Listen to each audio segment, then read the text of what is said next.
Ils font partie des éléments les plus fortement impactés par le réchauffement climatique.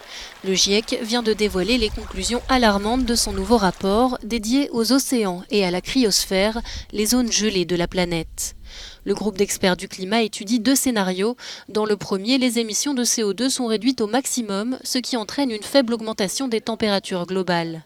Dans l'autre, aucun effort n'est fait et le thermomètre s'envole. Dans les 2 scénarios, les effets du changement climatique se font sentir, notamment dans les milieux océaniques, très fragiles.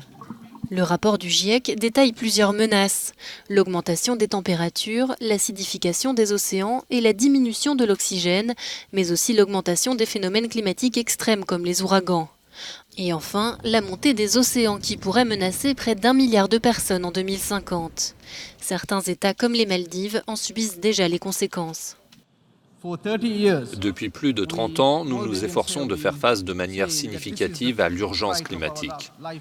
Depuis 30 ans, nous, les Maldiviens, disons que c'est le combat de notre vie, car elle menace notre existence même en tant que nation. Bien que les preuves scientifiques soient irréfutables, il y a eu un manque alarmant d'action mondiale.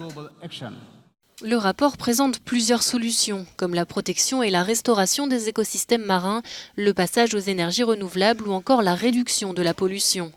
Selon les experts, il est encore temps de limiter les dégâts, mais pour cela, il faudrait que les mesures promises par les États pour limiter le réchauffement soient 3 fois plus importantes.